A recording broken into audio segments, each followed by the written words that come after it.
শ্যাম কোন? মোৰে ভাই হয়। কলকাতালৈ যোৱাৰ আগনিশা তাক মই ইয়াত আনি থৈছিলো।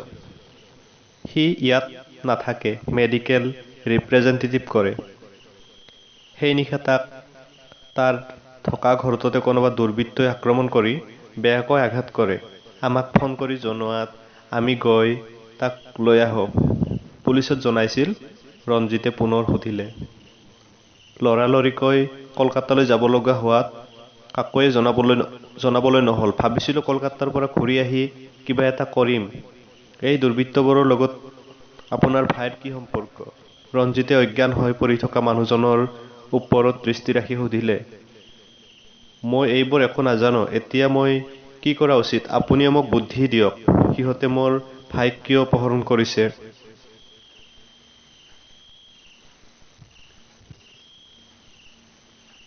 এইবোৰ কথাৰ উত্তৰ আপুনি পিছতো পাব। পোনতে আপুনি পুলিচলৈ ফোন কৰি সকলো জনাই এই মানুহটোক গতাই দিয়ক। অমিতাভ লৰালৰিকৈ ফোনটোৰ ওচৰলৈ গ'ল। ৰঞ্জিতে চিগাৰেট এটা জ্বলাই পৰি থকা মানুহজনলৈ পুনৰ চালে। মানুহজনে চকু মেলি চাৰিওফালে এবাৰ চাই ললে। ৰঞ্জিতে দেখিও নেদেখাৰ ভাও ধৰিলে। অমিতাভে থানালৈ ফোন কৰাত ব্যস্ত। মানুহজনে কাষতে পৰি থকা ছুৰীখন লৰালৰিকৈ তুলি লৈ একেজাপে থিয় হ'ল। তাকে দেখি দুৱাৰমুখত থিয় হৈ থকা ভৃত্য দুজনে চিঞৰি উঠিল। অমিতাভে ৰিচিভাৰটো থৈ লগে লগে ঘূৰি চালে। ৰঞ্জিত যেন হতভম্ব। খবৰদাৰ, কোনোৱে মোক বাধা নিদিব। মানুহজনে ছুৰীখন ঘূৰাই ঘূৰাই দুৱাৰৰ ফালে আগবাঢ়িল। ভৃত্য দুজনে ভয়তে বাট এৰি দিলে।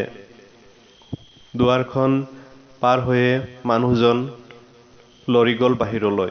ইতিমধ্যে গেটত থকা দাৰোৱানটো বাৰাণ্ডা পাৰ হৈ ভিতৰৰ ফালে আহি থকা অৱস্থাতে মানুহজনে প্ৰচণ্ড জোৰেৰে এটা খুন্দা মাৰিলে। সেই খুন্দাত দাৰোৱানটো বাৰাণ্ডাৰ খটখটীৰ ওপৰত বাগৰি পৰিল। মানুহজন তাত এখন্তেকো নৰৈ লৰি গৈ বাহিৰত ৰৈ থকা গাড়ীখনত উঠিল। মুহূৰ্ততে গাড়ীখন সেই ঠাইৰ পৰা আঁতৰ হ'ল। ৰঞ্জিত আৰু অমিতাভ দুয়ো বাহিৰলৈ লৰি আহি বাৰাণ্ডাতে থিয় হৈ গাড়ীখন যোৱাৰ ফালে অসহায় দৃষ্টিৰে চাই ৰ'ল। এতিয়া কি কৰা যায়? অমিতাভে সুধিলে। কি কৰিব? উপায়তো নাই।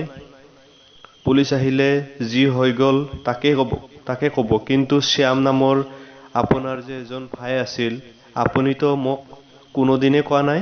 ৰঞ্জিতে প্ৰশ্নবোধক দৃষ্টিৰে অমিতাভলৈ চালে। শ্যাম মোৰ সহোদৰ নহয়, মোৰ পাতি লোৱা ভাইহে সি। কিন্তু তাৰ কাৰণে মোৰ বৰ চিন্তা হৈছে। কওক এতিয়া তাক কেনেকৈ উদ্ধাৰ কৰা যায়? পুলিচৰ সহায় লওক। ঠিক আছে, মই তাকে কৰিম। এনেতে গেটৰ সন্মুখত এখন পুলিচৰ গাড়ী আহি ৰ'ল। পুলিচ আহিল, ৰঞ্জিতে ক'লে। যি হৈছে তাকে ক'ব। অমিতাভে মূৰ দুপিয়ালে। অমিতাভৰ ঘৰৰ পৰা টপামূৰীয়া মানুহজন প্ৰাণ লৈ ওলাই আহি গাড়ীৰে কিছুদূৰ যোৱাৰ পিছতে গাড়ীৰ বেক ভিউ ফাইণ্ডাৰত চকু পৰাৰ লগে লগে ভূত দেখাৰ দৰে উচপ খাই উঠিল। পিছৰ চিটত কোনোবা এজন আৰাম কৰি শুই আহিছে। মানুহজনে সভয়ে পিছলৈ চালে। পিছলৈ চাব নাপায় মিষ্টাৰ তপেশ্বৰ। দুৰ্ঘটনাৰ ভয়। আগলৈ চাই গাড়ী চলোৱা। গাড়ীৰ পিছৰ চিটত শুই থকা চিআইৰ অন্যতম এজন সমৰে ক'লে। তই কোন? মানুহজনে আতংকিত স্বৰেৰে সুধিলে। মই কোন তাকে ক'বলৈকেতো দাৰোৱানটো ভিতৰলৈ লৰি গৈছিল। তুমি আৰু গণা মহতৰ দৰে যিটো কোবত ওলাই আহিলা। বেচেৰা দাৰোৱান ক'ৰবাতে চিত খাই পৰিল। এতিয়া তোমাক সেই প্ৰশ্নৰ উত্তৰ দিওঁতা মানুহেই নাই। গাড়ী সাৱধানে চলাই গৈ থকা মিষ্টাৰ তপেশ্বৰ, অন্য কথা চিন্তাই নকৰিবা। কাৰণ মোৰ হাতত থকা এই অকণমানি পিষ্টলটোৱে চিন্তা ভাৱনা এইবোৰ বৰ ভাল নাপায়। হাঁহি এটা মাৰি সমৰ উঠি বহিল। মানুহজনে কেৰাহীকৈ সমৰৰ হাতৰ পিষ্টলটো চালে। পিষ্টলটো পচন্দ হ'লে মই তোমাক বিক্ৰী কৰি দিব পাৰোঁ মিষ্টাৰ তপেশ্বৰ। যদি ল'ব খোজা ব'লা, এঠাইত বহি লৈ দুয়ো দাম-দৰ ঠিক কৰোঁগৈ। পুনৰ হাঁহিলে সমৰে।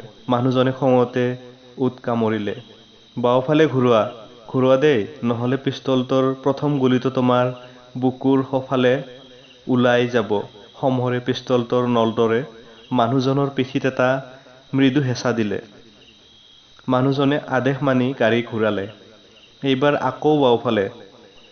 কিছুদূৰ যোৱাৰ পিছতে সমৰে পুনৰ নিৰ্দেশ দিলে। এনেদৰে সমৰৰ নিৰ্দেশক্ৰমে গাড়ীখন আগুৱাই গৈ থাকিল। প্ৰায় 20 মিনিটমান যোৱাৰ পিছত গাড়ীখন গৈ CI কেন্দ্ৰৰ চৌহদৰ ভিতৰ সোমাল। বুজিছা মিষ্টাৰ তপেশ্বৰ, এয়াই হৈছে CI কেন্দ্ৰ। ইয়াত তোমাৰ দৰে তপেশ্বৰবোৰৰ মূৰত চুলি গজাই এৰি দিয়া হয়। এতিয়া নামা। বলাচোন, মোৰ পিষ্টলটোৰ দাম দৰ কৰগৈ। মানুহজন গাড়ীৰ পৰা নামিল। সমৰো গাড়ীৰ পৰা নামি ওচৰতে থকা দুজন গাৰ্ডক হাত বাউলি মাতিলে। গাৰ্ড দুজন ওচৰ চপাত সমৰে মানুহজনক এটা কোঠাৰ ভিতৰত বন্ধ কৰি ৰাখিবলৈ ইংগিত দি নিজেও অফিচৰ ফালে অগ্ৰসৰ হ'ল।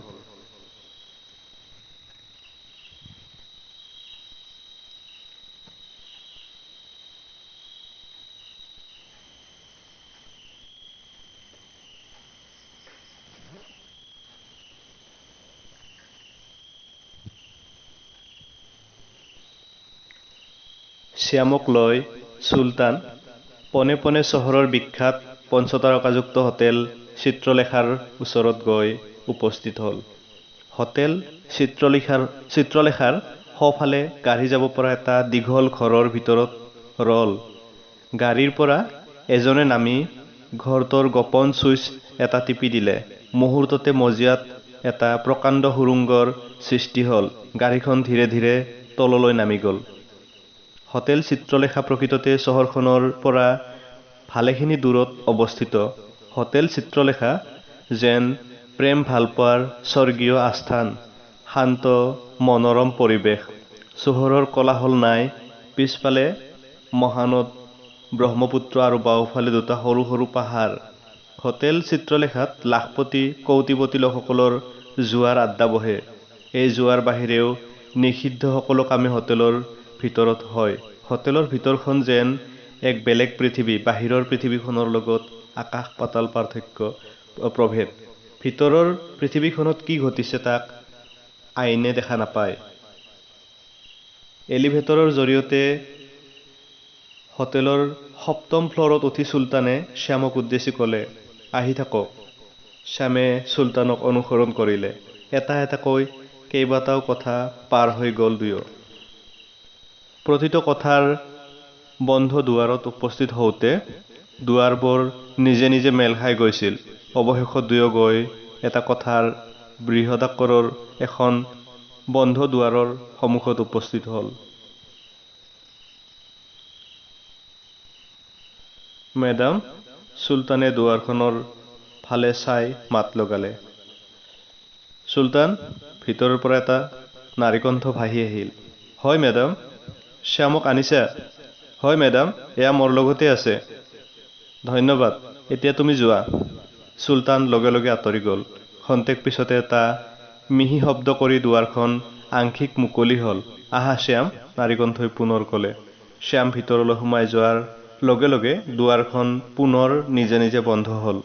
প্ৰকাণ্ড কোঠাটোৰ একাষত থিয় হৈ থকা শ্যামে অবাক হৈ কোঠাটোৰ চাৰিওফালে চকু ফুৰালে। বিবিধ মূল্যৱান সৰঞ্জামেৰে কোঠাটো সজ্জিত।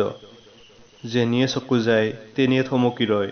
এটা মৃদু সুবাস শ্যামৰ নাকত লাগিল। সুবাসৰ উৎস বিচাৰি শ্যামৰ দৃষ্টি আগুৱাই গ'ল আৰু এটা কোঠাৰ এমূৰত আঁৰি থোৱা ক'লা মখমলৰ পৰ্দাখনৰ ওপৰত দৃষ্টি নিবদ্ধ হ'ল। বতাহত পৰ্দাখন কঁপিছে। শ্যাম, নাৰীকণ্ঠই পৰ্দাৰ আঁৰৰ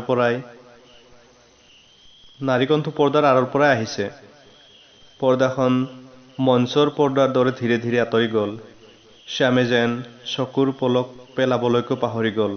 এখন প্ৰকাণ্ড বিছনাৰ ওপৰত অৰ্ধ উলংগ দেহাৰে পেট পেলাই শুই আছে এক যুৱতী। মুখত চিগাৰেট। ডলি, শ্যামে উচ্চাৰণ কৰিলে।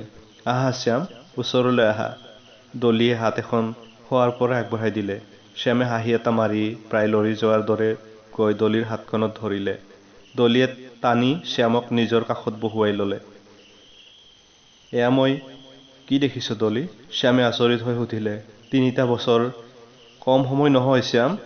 এই 3টা বছৰত অনেক পৰিৱৰ্তন ঘটি গ'ল। পৃথিৱীত মই এজনৰ কাৰণে ডলি হৈ আছো, আন সকলোৰে কাৰণে মই মেডাম। মাত্ৰ ডলি, মই তোমাৰ কাৰণে। মোৰ কাহিনী পিছতো শুনিবা। পোনতে তোমাৰ কাহিনী কোৱা। এই 3টা বছৰ ক'ত আছিলা, কি কৰিছিলা, আৰু এতিয়া কি বিপদত পৰিছা কোৱা। ডলি বহি উঠিল। শ্যামে একেথৰে ডলিৰ মুখলৈ চাই ৰ'ল। কি চাইছা শ্যাম? ডলিয়ে হাঁহি সুধিলে। শ্যামে ধীৰে ধীৰে আদ্যপন্ত বিৱৰি ক'লে। ডলিয়ে একান্ত মনে শুনি গ'ল। কাহিনী শেষ হোৱাৰ পিছত ডলিয়ে বিচনাতে সংলগ্ন এটা বুটাম টিপি দিলে। মুহূৰ্ততে পিছফালৰ বেৰখনৰ একাংশ আঁতৰি গ'ল। এজনী পৰিচাৰিকা সোমাই আহিল। আমাৰ দুয়োজনলৈ দুপেক হুইস্কি লৈ আহা, ডলিয়ে নিৰ্দেশ দিলে। পৰিচাৰিকাগৰাকী পুনৰ আঁতৰি গ'ল। এতিয়া তোমাৰ কাহিনী কোৱা ডলি? শ্যামে আগ্ৰহেৰে সুধিলে। ৰ'বা, অলপ হুইস্কি পি লওঁ, ডলিয়ে হাঁহি ক'লে। এনেতে পৰিচাৰিকাগৰাকীয়ে ট্ৰে এখনত দুগিলাচ হুইস্কি আনি দুয়োকে দি গ'ল। ডলিয়ে অভ্যস্তৰ দৰে কটকটকৈ গোটেই গিলাচ মুহূৰ্তৰ ভিতৰতে শেষ কৰি ক'লে। তুমি এৰি থৈ যোৱা ডলিজনী আছিল এজনী সাধাৰণ নাইট ক্লাব আৰু হোটেলৰ বেলে ডেন্সাৰ। কিন্তু আজি তোমাৰ ডলি এখন 5 ষ্টাৰ হোটেলৰ অধিকাৰিণী। ভাগ্যৰ খেল চোৱা। এদিন এইখন হোটেলৰে ডায়াছত মই নাচিছিলো, কিন্তু আজি মই নচুৱাইছ। ইমান শীঘ্ৰে ভাগ্যৰ পৰিৱৰ্তন কেনেকৈ ঘটিল শীঘ্ৰেই গম পাবা। এতিয়া তুমি ইয়াত নিৰাপদে থাকিব পাৰা। ইয়ালৈ তোমাক কোনেও বিচাৰি নাহে। তোমাৰ কোনো ভয় নাই। এই হোটেল চিত্ৰলেখা, চোৰাং কাৰবাৰী আৰু অন্যান্য দাগী খুনী সকলোৰে বাবে স্বৰ্গ। তোমাৰ বছৰ লগত মোৰ কিছুমান কামৰ যোগাযোগ আছে, কিন্তু বছক মই এতিয়াও দেখা নাই। তোমাৰ বছৰ অনেক কামে মোৰ দলৰ হতুৱাই কৰাই লয়। ডলিৰ কথা শুনি শ্যাম অবাক হৈ চাই ৰ'ল। তোমাৰ বছে আমাৰ পৰা অনেক পুৰণি মূৰ্তি কিনে আৰু আমাৰ ওচৰত মূৰ্তি বিক্ৰীও কৰে। তুমিও এই ব্যৱসায় কৰা ডলি? শ্যামে বিস্ফাৰিত নেত্ৰেৰে ডলিলৈ চালে। অকল এই ব্যৱসায়তে মই আবদ্ধ নহয় শ্যাম, মোৰ আৰু অনেক ব্যৱসায় আছে। ডলিয়ে হাঁহি উত্তৰ দি বহাৰ পৰা উঠিল। শ্যামে হুইস্কিখিনি শেষ কৰি গিলাচটো কাষৰ টেবুলখনত থলে। তুমি ইয়াত তোমাৰ ৰূপ পৰিৱৰ্তন কৰিব লাগিব। শ্যামৰ পৰিৱৰ্তে তোমাৰ নাম হ'ব জয়, আৰু তুমি হ'বা মোৰ সহযোগী ৰাজী। ডলিয়ে সামান্য হাঁহি সুধিলে। তুমি যি কবা মই তাকে কৰিম ডলি। শ্যামে হাঁহি এটা মাৰি লাহেকৈ উত্তৰ দিলে। ডলিয়ে আনন্দতে শ্যামক সাবটি ধৰিলে।